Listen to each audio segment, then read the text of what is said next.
he tricked me when I first came here to meet everybody. He said, "Yeah, I got Rey Mysterio here because he knows everybody." I thought he already knew you. Then the kid you.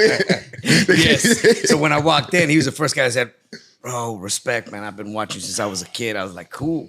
I love hearing stories like that, man. That's really dope. So I nicknamed that kid Rey Mysterio. Yeah. And he started working here when he was like 17. Yeah. Because he walked in and he was like jumping all over the place and he was like wild. And I was like, bro, you remind me of Rey Mysterio. I feel like he was going to fly off one of the shelves.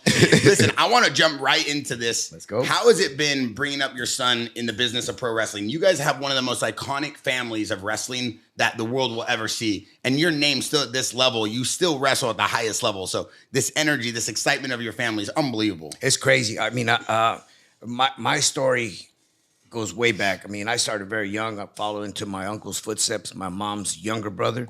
But my son was pretty much raised around the business, you know, doing, he was already part of a story angle in WWE in 2003, 2004 with Eddie. And he just grew up around the business. He just never showed any interest, not until about the age of 19. And wasn't good at school, played football, but he wasn't going anywhere. And one day he was like, "Dad, I want to see if I can break in the business." So I never expected that from him. I said, sure enough. That was when he was 19 years old. He's 27 now. And in the past 3 years, he's had the success that I never had in 3 years breaking in the business. I mean, times are different, but as a father, you can only imagine how proud I am. Yeah. Incredible. Yeah. You don't have any kids, right? Yeah. I got a bunch of kids. Yeah, okay. I had one that wanted to follow my footsteps, but you know, he felt like I feel like he's like I think he's living in my shadows. Right. So he didn't want to listen to any of my advice. So I was like, all right. That always happens with parents, you know, especially for the career that I've had, the longevity, started at the age of 14. I'm 49 now. So I've been grinding for the past 35 years in this business, this profession. For my son to come in out of nowhere and not have my style, have a different build. He's 6'1". He's about 190.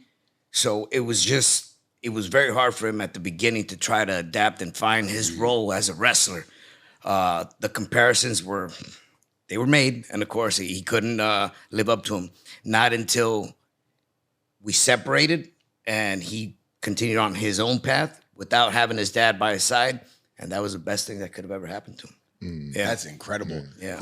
Who made that decision? Because there was a point, and I've been following wrestling since I was a kid. You know, I grew up on Macho Man Randy Savage and Booker T, all kinds of crazy things, and I loved wrestling, and I still do. We still watch it.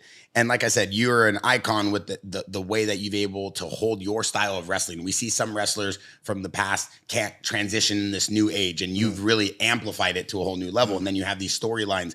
Who made the decision to say, you know what, I think it's time that your son moves on without you, because his style didn't really match up and the comparisons were becoming overly abundant of, hey, he's not going to live up to his dad. He's not going to be that same level, that caliber. You know, it's crazy to even put a name behind someone that really had the idea of separating us.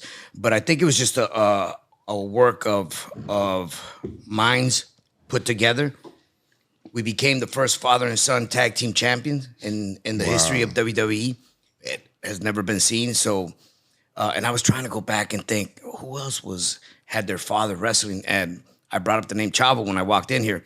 Chavo Jr. and his father were in WWE at one point, but they never got a chance to wrestle together. You know, it was separate. So we were the first ones. But they kind of figured out that we had different paths. We didn't have the same style of wrestling. And when they came up with the idea, when I say they, the writing team, Triple H, Bruce Pritchard, they said, I think it's if we go this way. And Edge at the time was part of WWE. Edge was getting ready to form a group, which is the Judgment Day. Separation came. And I think the main idea behind it was the fact that we try to relate wrestling as much as we can to real life. And who doesn't fight with their kids? You know, kids always think that they're right and the father's wrong. Yeah. They don't take advice from the dad. And just to be able to portray that story on TV for the fans to view was probably the success of the story. And then him separating from me and not having me yap in his ear, telling him you did this wrong, you could have done this way, or just trying to correct him as much as I can as a father's point of view. I think he just, like you said, he didn't want to hear it. He was tired of hearing my fucking voice, just telling him what to do. But eventually it worked out, and his path was like finally when he started working alone, meaning away from me, but with his group, with his peers. It was Priest, Finn Balor, Edge at the time, and Rhea. All those names that I mentioned, Rhea, Priest, and Dom. Finn was already Finn, but Rhea, Priest, and Dom are the ones that have grown incredibly in the past 3 years. And like I said, to see my son growth in the past 3 years has been phenomenal. Yeah. It's crazy.